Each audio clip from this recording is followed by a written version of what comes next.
ระหังสัมมาสัมพุทโธภะคะวาพุทธังภะคะวันตังอภิวาเทมิสวากขาโตภะคะวะตาธัมโมธัมมังนัมมัสสามิสุปฏิปันโนภะคะวะโตสาวกสังโฆสังฆังนะมามิดันนิกหัสสะละหุโนยัตถกามนิปาติโนจิตตัสสะดัมมโทสาธุจิตตังดันตังสุขาวะหันติขอถวายความนอบน้อมแด่พระรัตนตรัยขอคารวะพระเถรานุเถระและขอเจริญสุขเจริญพรท่านสาธุชนผู้ติดตามสดับรับฟังรายการพุทธานุภาพกับพระธรรมกิตติเมธีทุกท่านวันนี้รายการมาพบกับท่านทั้งหลายที่วันเสาร์ที่1 พฤศจิกายนพระพุทธศักราช 2568 ขึ้น 11 ค่ำเดือน 12 เราก็มาพบกันเป็นประจำวันนี้ก็30 นาที 3 ทุ่มถึง 3 ทุ่มครึ่งแต่ว่ารายการนี้ก็มีรายการวันจันทร์ถึงวันศุกร์ก็3 ทุ่มถึง 4 ทุ่ม1 ชั่วโมงเสาร์อาทิตย์ก็ครึ่งชั่วโมง3 ทุ่มถึง 3 ทุ่มครึ่งก็เป็นยังไงบ้างท่านสาธุชนทั้งหลายวันนี้นำเรื่องมารู้จักธรรมชาติของจิตกันบ้างเถอะนะธรรมชาติของจิตเป็นอย่างไรก็ที่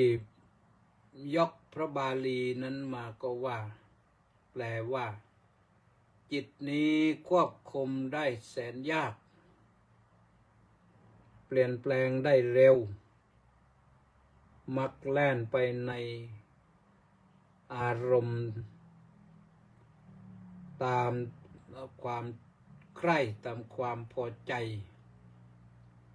การฝึกจิตได้เป็นความดีมาให้อันนี้เป็นคำแปลสุดท้ายนี่จิตที่ฝึกดีแล้วนำความสุขมาให้ก็ต้องฝึกจิตกันนะถามว่าจิตคืออะไรจิตนั้นเป็นนามธรรมมองไม่เห็น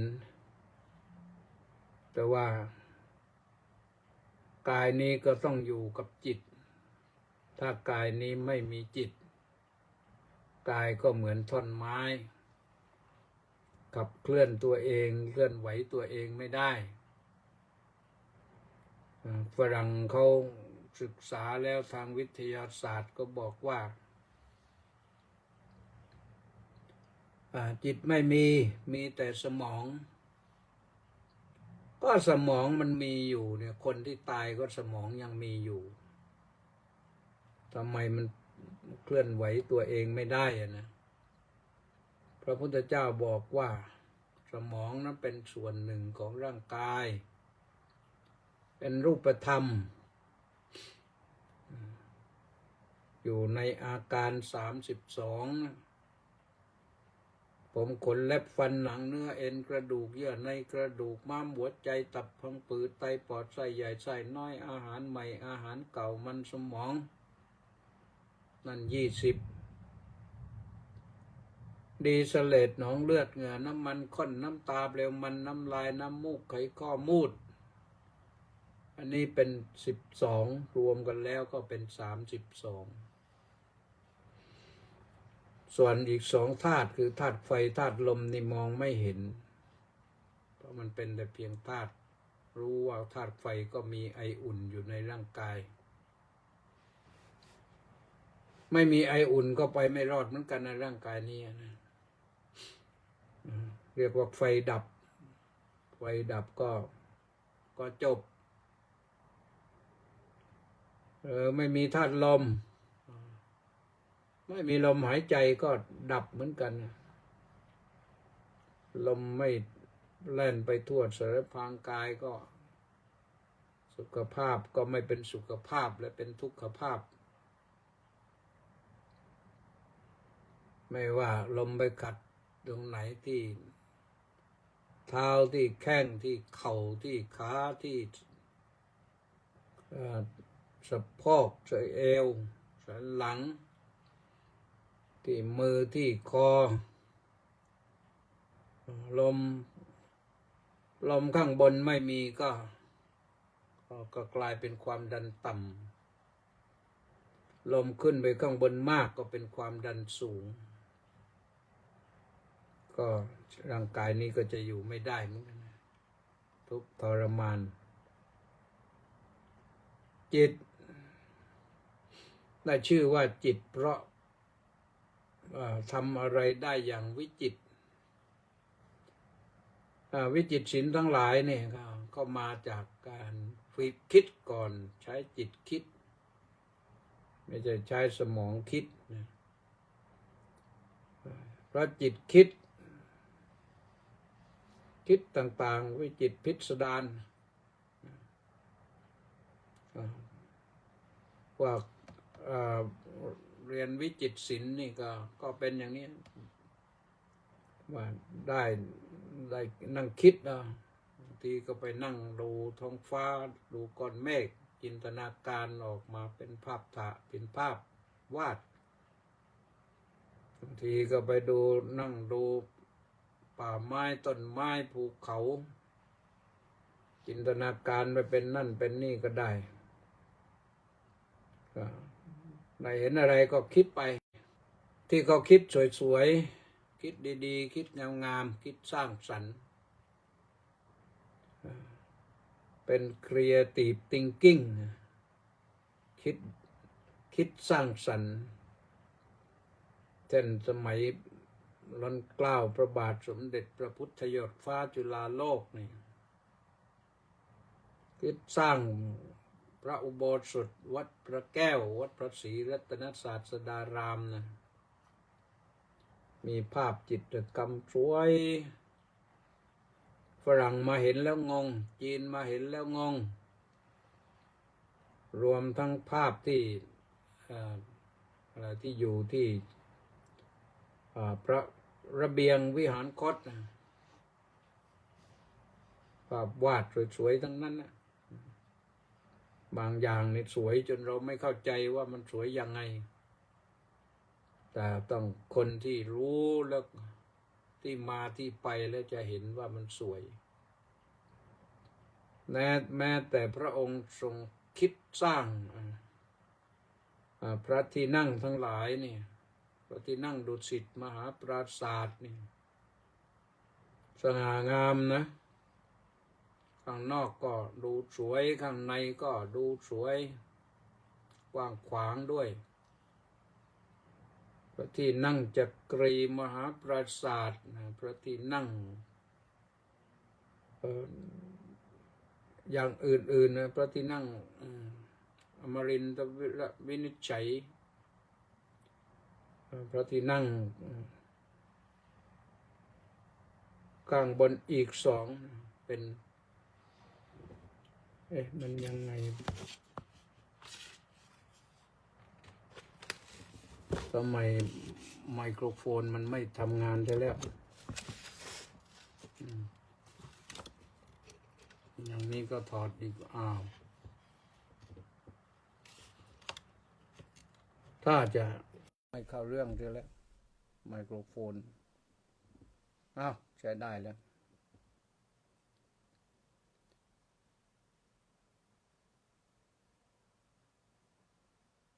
พระที่นั่งจักรพรรดิพิมานพระที่นั่งไพศาลทักษิณ พระที่นั่งอมรินทร์วินิจฉัย3 พระที่นั่งนี่ต่อกันแล้วก็ถัดไปก็เป็นพระที่นั่งจักรีมหาปราสาทถัดไปก็เป็นพระที่นั่งดุสิตมหาปราสาทสวยๆงามๆทั้งนั้นนะนี่เพราะจิตคิดนะช่างสมัยนั้นเก่งมากๆนะทำออกมาได้มีคุณค่าเดี๋ยวนี้ขายได้นะขายการท่องเที่ยวญาติโยมก็ลองคิดดูบ้างนะคิดทำอะไรขึ้นบ้างเรามีตัวอย่างเยอะแต่เราไม่ต้องคิดตามตัวอย่างนะคิดแหวกแนวไปมันถึงจะแปลกนี่อย่างทางภาคเหนือก็คิดออกแบบอะไรสวยๆภาคอีสานก็คิดสร้างโบสถ์สร้างวิหารสวยๆอีสานนี่ก็เรียกสิมโบสถ์ก็เรียกสิมก็คือสีมาภาคใต้ก็โบสถ์นั่นแหละนะแต่ถ้าเป็นพระอารามหลวงก็เรียกยกย่องขึ้นมาอีกเป็นพระอุโบสถนะอย่างภาคใต้นครศรีธรรมราชนี่ก็ต้องเรียกพระอุโบสถนะก็เป็นพระอารามหลวงสวยขึ้นมาได้เราเห็นพระวิหารหลวงสวยขึ้นมาเนี่ยเพราะอะไรล่ะเพราะจิตคิดนะจิตนี้พิสดารแต่ว่าพอเวลาไปคิดชั่วก็ชั่วอย่างพิสดารเหมือนกันนะชั่วอย่างพิสดารเหมือนกันชั่วอย่างที่ไม่เคยมีใครคิดว่าจะเป็นเช่นนั้นมันก็เป็นเช่นนั้นไปได้นั่นมันก็แปลกเหมือนกันเป็นเรื่องของจิตเพราะนั้นจิตนี่ถ้าจะให้ดีนะก็ต้องได้รับการฝึกฝนจิตตัสสะดัมมโทสาธุการฝึกจิตได้เป็นความดีจิตที่ฝึกแล้ว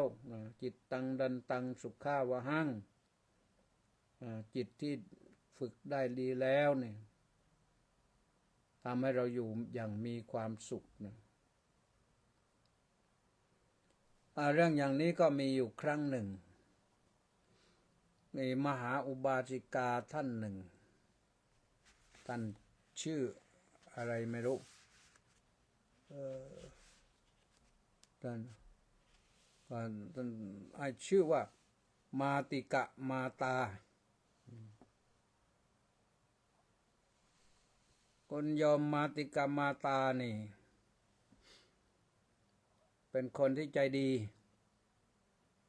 ก็มีอยู่ครั้งหนึ่งพระตั้ง20 รูปเลยนะประมาณนั้นประมาณ20 รูปไม่ใช่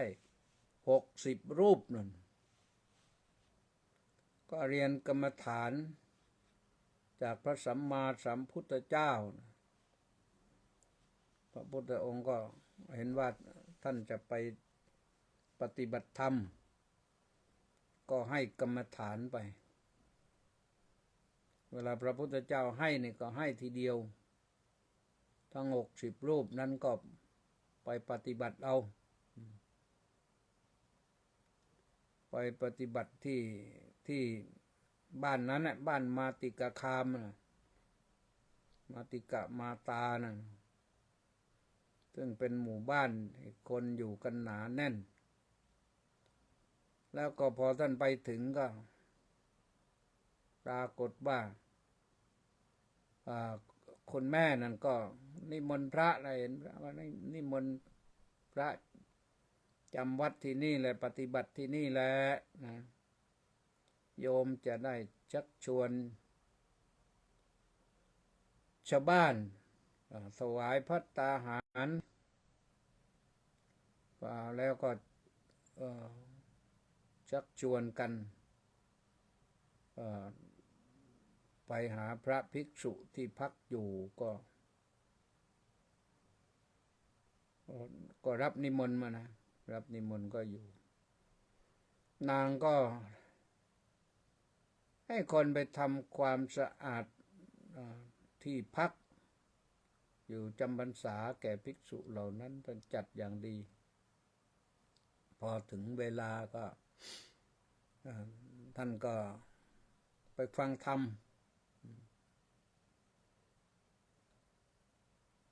พอพระนี่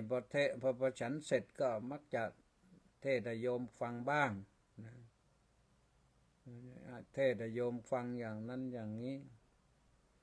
ก็ปรากฏว่าท่านก็เทศน์กันไปก็โยมมาภิกษุคงทะเลาะกันหรืออะไรเนี่ยโยมทราบ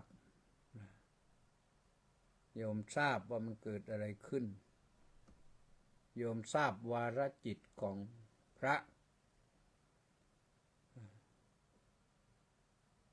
นางก็เลยถามว่าเป็นยังไงบ้างพระคุณเจ้าเจริญกรรมฐานดีไหมที่เนี่ยเป็นอย่างนั้นอย่างนี้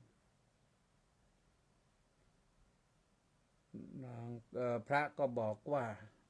ก็อยู่กันได้แหละโยมเจริญกรรมฐานพระนี่ต้องเจริญกรรมฐานถึงจะอยู่อย่างสงบได้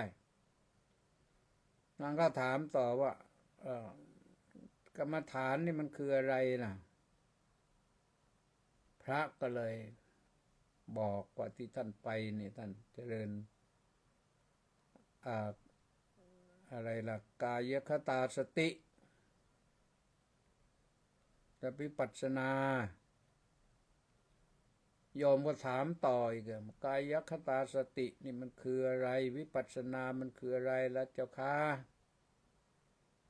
ก็พระก็เทศน์ให้ฟังทีนี้กายค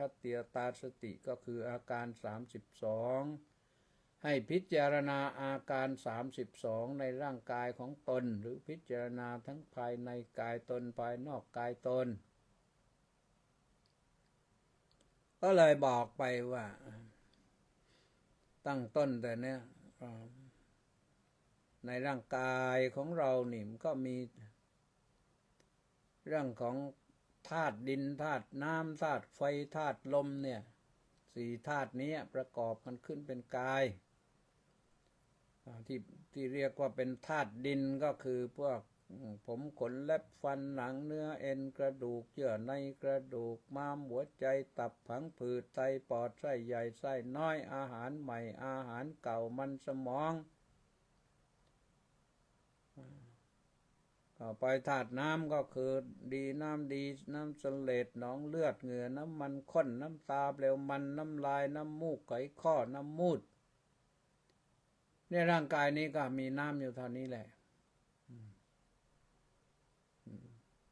แล้วก็มีธาตุไฟที่ทำให้ร่างกายอบอุ่นไฟที่ทำให้ร่างกายทรุดโทรมไฟที่เผาอาหารในย่อยแล้วก็ไปถึงธาตุลมพัดขึ้นเบื้องบนลมพัดลงเบื้องต่ำลมในท้องลมในไส้ลมพัดไปทั่วสารพางกายลมหายใจนี่ก็เป็นธาตุลมก็ให้พิจารณากรรมฐานในท่านให้พิจารณาอาการ32เนี่ยพิจารณาด้วยการเจริญวิปัสสนาทำความเข้าใจให้แจ้งให้เห็นว่าสิ่งเหล่านี้มันไม่อยู่คงที่หรอกมันมีความแปรปรวนเปลี่ยนแปลงแต่ว่าการที่จะมาควบคุมอย่างนี้ให้เป็นไปได้นะก็ต้องฝึกจิตให้ดีเพราะจิตนี้มันควบคุมได้ยากแสนจะซุกซนตูรังกัมมังเอกะจรังอัสสรีรังคูหาสยังจิตนี้เที่ยวไปได้ไกลเที่ยวไปได้แต่ผู้เดียว ไม่มีสรีระร่างกาย แต่อยู่ในร่างกายของเราเนี่ยทั้งหมดนี่แหละพอปวดที่เท้าก็จิตก็วิ่งไปที่เท้าไปปวดที่หลังจิตก็วิ่งไปอยู่ที่หลังปวดหลังปวดหลังเจ็บที่เอวก็เอาไว้ปวดเอวเนี่ยจิตมันพาไปปวดนะเห็นแก้ยังไงก็แก้เลยควบคุมจิตฝึกจิตนะมันจะเป็นอะไรก็เป็นไปเราควบคุมจิตให้ได้ให้จิตนิ่งให้จิตสงบแล้วก็ยกจิตขึ้นสู่วิปัสสนาพิจารณาอาการ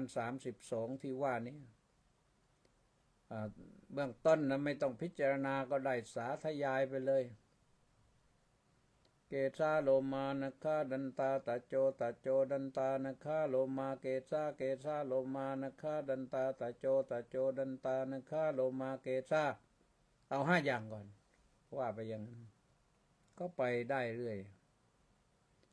ปรากฏว่ามหาอุบาสิกานี่ก็พิจารณาไปแล้วก็ได้คุณวิเศษได้คุณวิเศษได้มรรค3ผล3ก็คือได้บรรลุอนาคามิผลแล้วเป็นอุบาสิกาผู้อนาคามี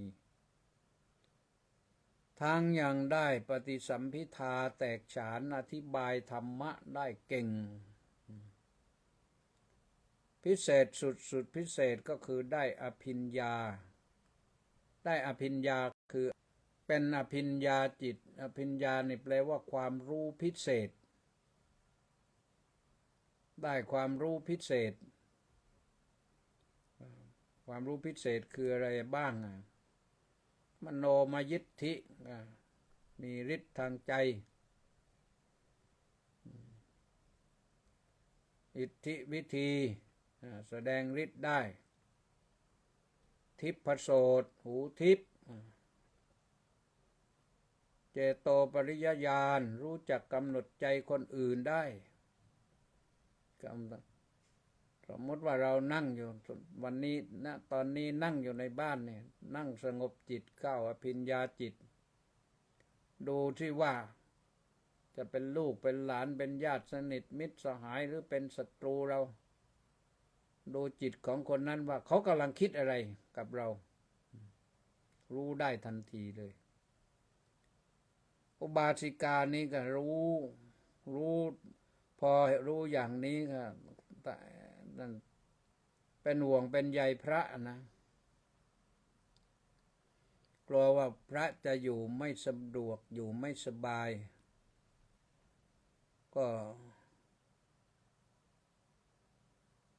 ก็เลย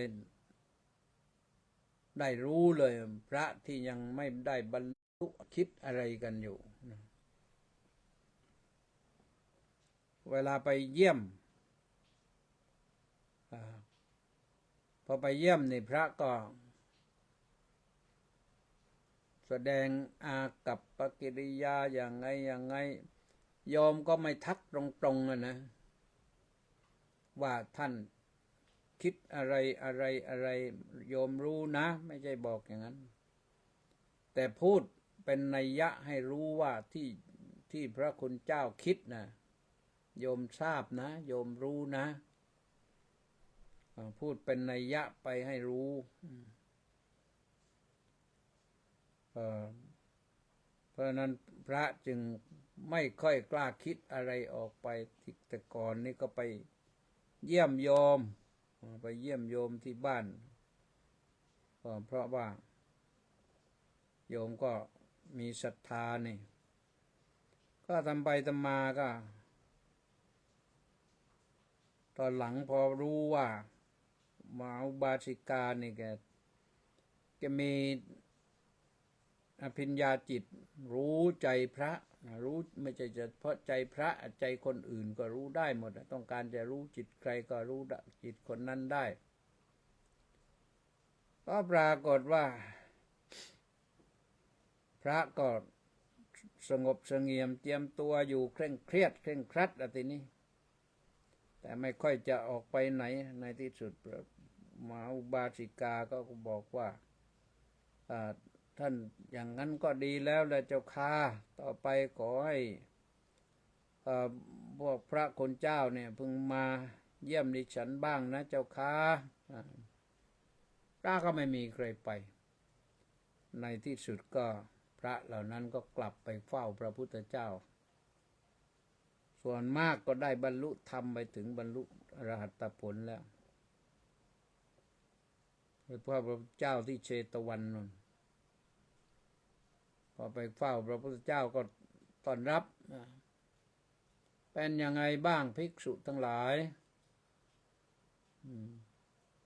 ท่านนั้นก็พวกท่านที่ได้บรรลุธรรมก็ว่าดีมีมหาอุบาสิกาผู้มีจิตศรัทธาเรียบร้อยอยู่กันสบายแต่พระที่ไม่ได้อะไรเลยนี่ก็กราบทูลว่าอยู่อะไรแล้วพระพุทธเจ้าค่ะจะทำอะไรมาอุบาสิกาแกรู้หมดเลยจะทำยังไงในที่สุดก็ปรากฏว่าพระพุทธเจ้าสั่งให้ไปอีกทีนี้ไปเลยตรงนั้นแหละเป็นที่อยู่ที่ท่านควรจะควบคุมจิตระงับจิตของตัวเองแล้วก็ให้เป็นที่ศรัทธาเลื่อมใสของมหาอุบาสิกาบาสิกาเป็นคนดีแล้วทำถูกแล้วแต่ท่านทั้งหลายนี่ไปผิดพลาดเราเองเนี่ยพระพุทธเจ้าเลยตรัสพระบาลีนี้ที่ว่าเนี่ยเธอต้องไปรู้อยู่นะว่าจิตนี้น่ะมันอะไรควบคุมได้ยากดุลนิกหัสสะละหุโนมันเบาเปลี่ยนแปลงได้เร็วเบามากนะยัตถกามนิปาติโนมักแล่นไปในสิ่งที่เป็นความน่าใคร่น่าปรารถนาน่าพอใจเนี่ยก็เธออย่าไปดังนั้นดิไปฝึกจิตที่จิตตัสสะนมโทสาธุการฝึกจิตนี่แหละดีภิกษุทั้งหลาย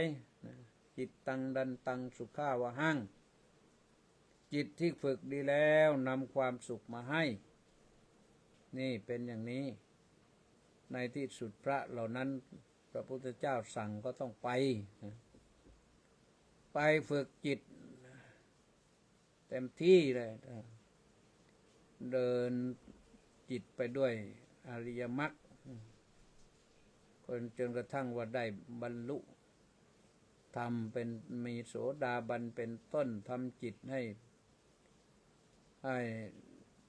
สิ้นพยศได้นะก็ทำให้มีความสุขได้นะในที่สุดท่านเหล่านั้นก็ประสบความสำเร็จ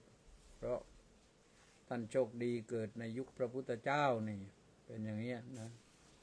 เพราะฉะนั้นท่านสาธุชนทั้งหลายอย่าคิดว่าใครจะทำได้นะคนทำได้มีนะต้องทำให้ได้เอาละก็หมดเวลาแล้วเพราะว่าตอนนี้ก็อนุโมทนากับม็อกโคนาและ FC อีก686คนออนไลน์ก็มาก่อนเปิดรายการนอกจากนั้นก็มีใครบ้างไม่รู้วันเสาร์พักผ่อนกันหมดเลยมึงต้าสิทธิมงคลสาธุสาธุสมศรีลักษณะวิลาศน้อมกราบนมัสการสาธุสาธุสาธุเจ้าข้าสาธุมณีแสงจันทร์ก็บอกว่าน้อมกราบนมัสการสาธุสาธุสาธุเจ้าข้าสาธุเฉลิมพนัสโนไทยบอกว่าน้อมกราบถวายความเคารพอย่างสูงครับสาธุตอนแปะนันทิการบอกว่าน้อมกราบนมัสการสาธุสาธุสาธุเจ้าค่ะนี่ส่งปัจจัยมาถวาย 1,000 ขออนุโมทนาสาธุด้วยนะ หนูปานลักษณะวิลาศน้อมกราบนมัสการสาธุสาธุสาธุเจ้าค่ะกำพลผู้มณีอ้อท่านสวกราบนมัสการในคืนวันเสาร์ที่1ครับผมสาธุสาธุหายเจ็บหายป่วยแข้งขาเข่าหายเร็วๆนะทองใสราชโคตบอกว่าน้อมกราบนมัสการหลวงพ่อเจ้าคุณขอรับสาธุสาธุสาธุสาธุแม่ชีสมใจสาธุสาธุสาธุเจ้าค่ะสาธุสุพรรณีวันดีก็สาธุนะดีเจเจดาพาเพลินสุชาดาน้อมกราบนมัสการพระอาจารย์ค่ะสาธุว่าที่100 ตรีสำราญมีปลอดสาธุสริดพองแทสะบำรุงสาธุครับพระอาจารย์มาสาธุเจโสนครสวรรค์กราบนมัสการเจ้าค่ะสาธุคำรณแย้มเยือนน้อมกราบพระเดชพระคุณขอรับสาธุจบที่คำรณแย้มเยือนวันนี้ก็ฝนมาค่อนข้างหนักนะข้างนอกนี่ที่วัดราชาเนี่ยได้ยินเสียงน้ำซ่าเนี่ยก็จบไว้เท่านี้ก่อนแล้วกันนะพรุ่งนี้ก็ว่ากันใหม่สวัสดี